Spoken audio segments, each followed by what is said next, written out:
The way you lose tonight. You submitted a project bid, hopeful and confident. Then the email arrives.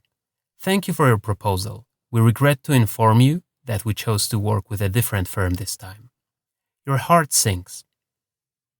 You've been here before. The frustration builds as you wonder. Who did we lose to? You know that feeling and you hate it. That's what either already caused your burnout or is slowly causing you lose your love towards what you expected from running a creative firm.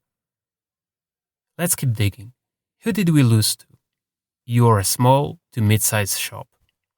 Fresh and nimble. You pride yourself on offering direct contact with the creatives and the principal, providing customer service that the big firms can only dream of. All this coupled with a true passion for creative excellence and at a great price point. It wasn't one of the Super Bowl mega gigs. The budget was limited. You knew you had the edge over these bigger guys. Who did we lose to? A couple months later, the project is released. It's impressive, a decent creative, and a solid execution. You know that just with a bit of a stretch, your team could have pulled it off just as well. Who did we lose to? Scroll down to project details. Oh, the bigger guys out there. How come? Wasn't the budget capped? You knew the numbers were real. You tap into your network. A few calls and emails later, you know what it costed. Not only did you lose to the bigger firm on the creative front, but they pulled it on a budget tight as a drum. How come? Don't despair. There is a light at the end of the tunnel, and it's not a train. Let's break it down step by step and look for solutions. Scenario number 1. They won with price, but not the profit. You know the market, labor costs, and overheads.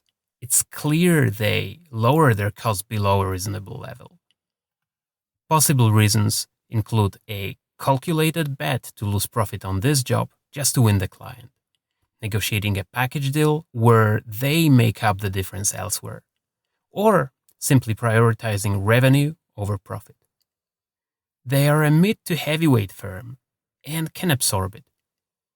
These cases happen occasionally, but that's not the focus today.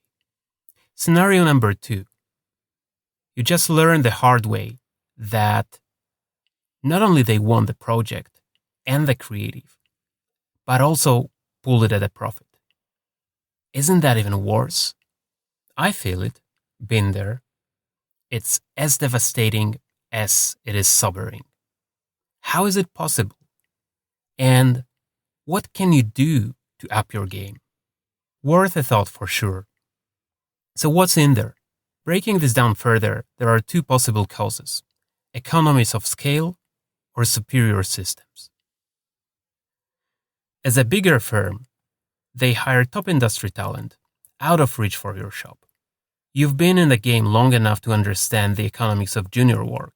They are inexpensive and eager, and you select them well. Your team knows how to make them punch above their weight, sometimes. They'll work on a task for 3 days, and you'll spend another 2 guiding them or dragging. In the end, your senior will redo it from scratch in a day. Meanwhile, the big studio out there used half a day of their top guy, pushed through their pipeline, and a set of specialized mid-levels pulled it nice and quick. Voila! Systems versus struggle. Streamlining versus stress. Method versus gamble. The takeaway? Assuming that the bigger firm can beat you on the caliber, but not time and caliber, does not hold any longer. Don't underestimate the power of systems and processes optimization. Perhaps the reason you're still a small studio, struggling to grow, is that you're patching instead of designing. What got you here won't get you there. Evolve. If you settle, you're done. Assuming your personal talent and experience can fuel and elevate an average team to punch above their weight is great, but it's a tactic, not a strategy. The problem is, it's an addictive tactic that quickly becomes perpetual, feeding your ego. This adversarial relationship needs to be addressed. Evolve from celebrating your genius to elevating others.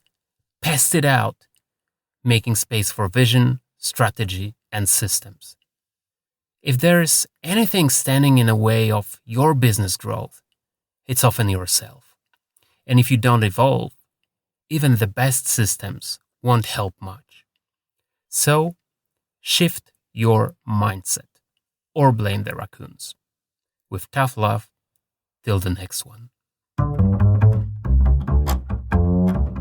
Thank you for listening to the Future Crafting Thoughtcast, insights into leading, building, and evolving B2B brands in tech and creative sectors. Coming at you from Patrick Kizny, the fast thinker, entrepreneur, and advisor to audacious venture founders.